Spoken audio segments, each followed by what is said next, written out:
Well, all your records have this beautiful warmth to them. I know you produced the last one. Do you tend to do most of the production yourself? So far, really all of it. I mean, I think all the records. I mean, everybody helps out. I mean, I've always worked with good engineers, and the band. Everybody has a little input, but for the most part, yeah, I've produced all the records. Yeah. Does that come easy, or is it something you have to agonize over? Well, early on, it was something that was really pretty hard. I mean, the first record that we did. That one came out, that was all demos, so that was just something that, we'd pawn our guitars to do the vocal tracks. I mean, we didn't have a lot of money. I think Down Colorful Hill, that whole record was probably recorded for probably $500 or $600, but that's the state of mind that we were in at that time, recording demos. But when all of a sudden we had signed with a label and we had with a whatever, with 4AD, and we had some big, budget, all of a sudden we had decided we're going to record in nicer studios and spend more time, and I took on a pretty big project. I mean, that Roller Coaster record and the Bridge album were both recorded in the same 9-month span, so that was like, 22 or 25 songs or something, but that was like, that was a lot of work, producing those records. But it's like anything, over time. It's now with Pro Tools and everything, things have gotten a little bit easier. So, but I've gotten a lot more relaxed about it over the years, In terms of things like Pro Tools and just kind of the luxuries or the ease with which digital gear makes things. Do you do a lot of stuff at home now? Do you have a home studio and just? No, I don't. But what we do with the last two records, with Tiny Cities and Ghosts of the Great Highway, we still track all that to tape.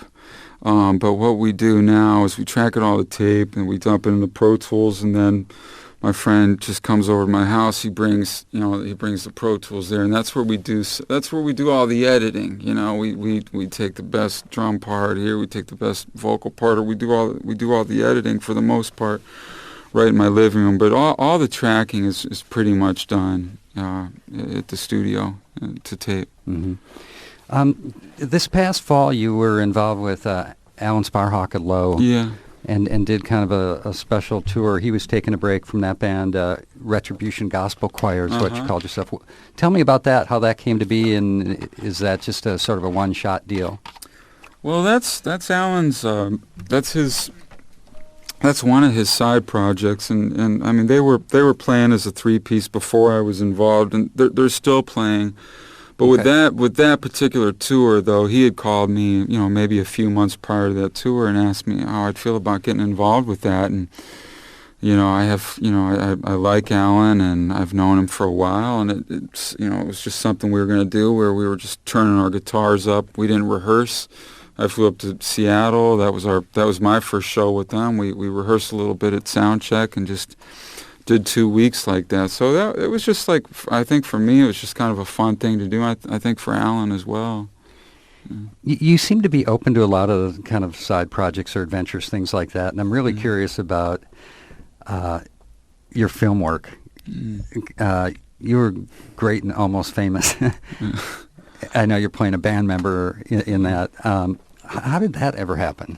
How did you get hooked up? Well, that first thing was just Cameron Crowe he's been a fan for a while, and some people that he works with, some of his assistants and people around the office were fans, and they'd seen me play a few times, and they were casting for that movie, and they just gave me a call about doing that part. So it really kind of came that easy, Do you have any formal training in acting? Not at all. Did it freak you out?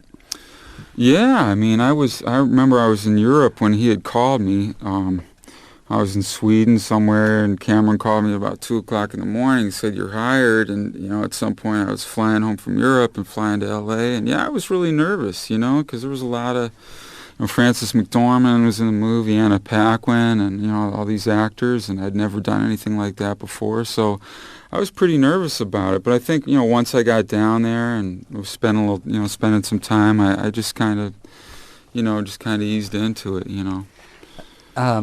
And from there, I think you worked on another one of his films, Vanilla Sky. Yeah, well, I had one line. I wouldn't say it's work. It was, Okay. it was with Tom Cruise, so I guess maybe it's worth mentioning. I don't know, but that was just a real quick thing. Yeah.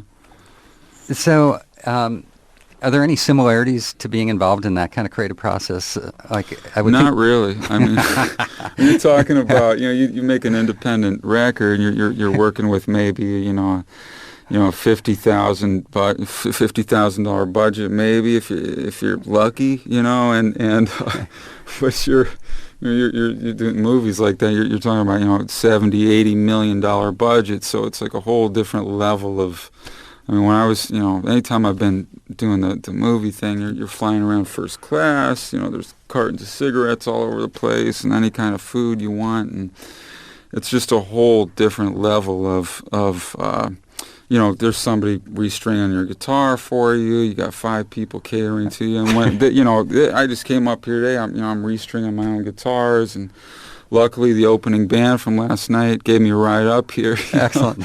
It's a whole different. I'm getting a cab hopefully. When I'm out of here to get to the club. It's just it's a whole different way of living. Oh, that's interesting. Mark Kozelek from Sun Kill Moon live here at KEXP.